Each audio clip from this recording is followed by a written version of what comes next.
हमारे पड़ोसी मुल्क पाकिस्तान का कराची शहर, कराची में एक जगह है गुलशन इकबाल। उस गुलशन इकबाल का एक छोटा सा टाउन है जिसका नाम है मुबीना।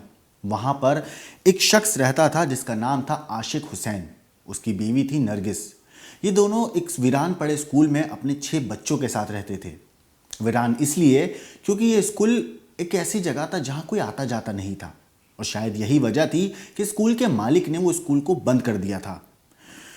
तो आशिक हुसैन को उस स्कूल की चौकीदारी के लिए उस स्कूल के मालिक ने रख लिया। वहाँ पे उसे रहने के लिए कमरा भी दिया जहाँ पर वो अपने बच्चों के साथ काफ़ी वक्त से रह रहा था।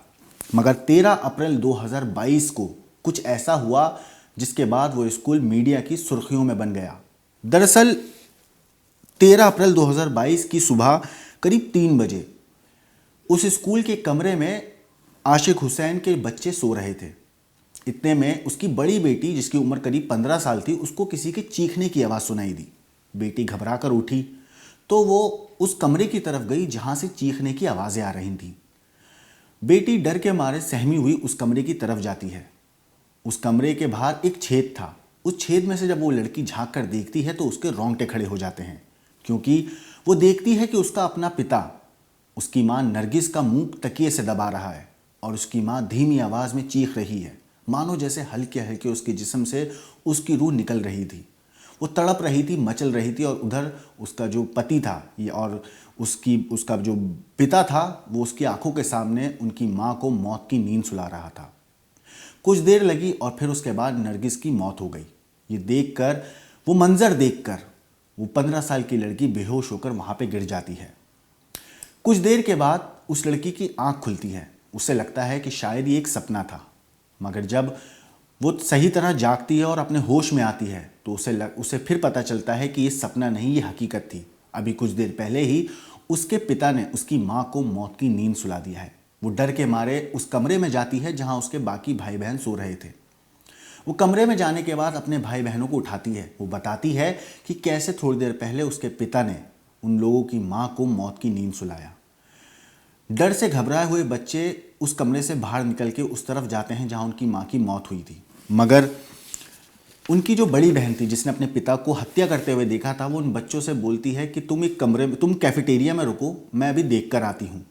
इतने में जब वो कैफेटेरिया से बाहर जाती है कमरे में तो देखती है कि एक बड़ी सी भट्टी है जिस पे एक बड़ी सी कढ़ाई रखी हुई है।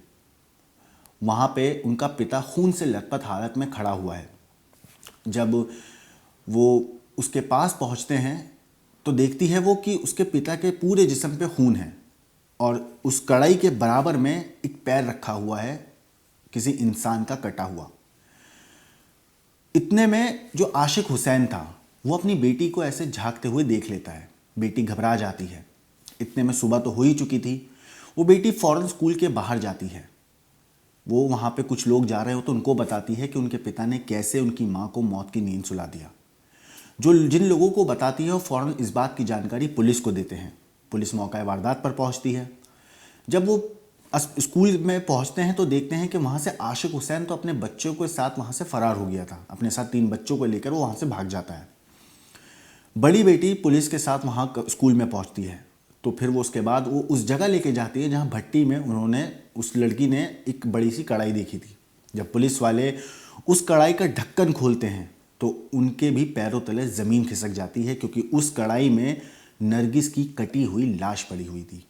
असल में नरगिस का कत्ल करने के बाद आशिक हुसैन ने क्या किया कि चापड़ से, अलग अलग औजारों से अपनी बीवी के टुकड़े किए, क्योंकि उसकी पूरी लाश उस कढ़ाई में आ नहीं रही थी। तो उसने दोनों पैरों को अलग किया और कढ़ाई के बाहर रख दिया। बाकी जिस्म के हिस्सों को उस कढ़ाई में डाला और उबालने लगा। मगर जब बेटी ने देखा तो वो डर गया और वो वहाँ से फरार हो गया। पुलिस ने जैसे ही उबलती हुई कढ़ाई से नरगिस की लाश को निकालना चाहा तो उन्होंने उसका हाथ पकड़ के उस लाश का खींचना चाहा कढ़ाई से, मगर तब तक लाश इतनी उबल चुकी थी कि वो बुरी तरीके से गल गई थी, क्योंकि जैसे ही पुलिस ने उसका हाथ खींचा वो अलग हो गया जिस्म से। किसी तरीके से पुलिस ने उस कढ़ाई से जिस्म के बाकी हिस्सों को निकाला और पोस्टमार्टम के लिए भेजा। उधर जब इस बात की जानकारी पुलिस ने नरगिस के घर वालों को दी तो उसका भाई भी मौके पर पहुंचा। बाद में पुलिस ने नरगिस के भाई और बड़ी बेटी की गवाही दर्ज करी, उसके बयान दर्ज किए उन दोनों के। बेटी ने बताया कि जो पिता था वो शराब पीता था और आए दिन शराब के नशे में अपनी बीवी को मारा पीटा करता था। इतना ही नहीं, उसे ऐशो आराम या कहें अय्याशी करने की आदत पड़ गई थी।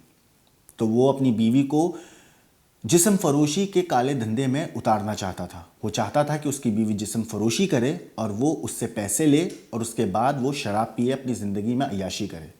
मगर जो नरगिस थी वो हमेशा कहती थी कि वो मर जाएगी लेकिन ऐसा कुछ गंदा काम नहीं करेगी, जिसकी वजह से आए दिन आशिक हुसैन अपनी बीवी नरगिस को मारा पीटा करता था।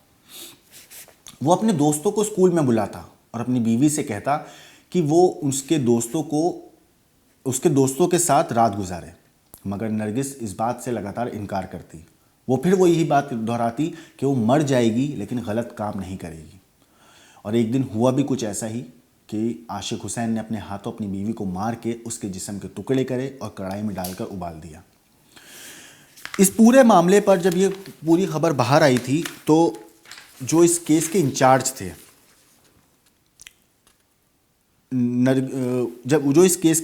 थे, जो एसएचओ थे सलीम, उन्होंने इस मामले को लेकर कहा था कि आज से पहले उन्होंने अपने पूरे कार्यकाल में इससे भयानक केस कभी नहीं देखा और ना ही सुना। इस पूरे मामले पर पुलिस ने एंटी टेररिज्म एक्ट के तहत मामला दर्ज किया था, दफ़ा 302 पाकिस्तान पीनल कोड के तहत भी मामला दर्ज किया था। मगर सोचिए कि एक शख्स को शराब और अय्याशी की ऐसी आदत पड़ी हुई थी, ऐसी हवस दिमाग पे सवार थी कि उसने अपने हाथों ही अपनी बीवी को ना सिर्फ कत्ल किया बल्कि बेरहमी से उसकी लाश के टुकड़े भी किए।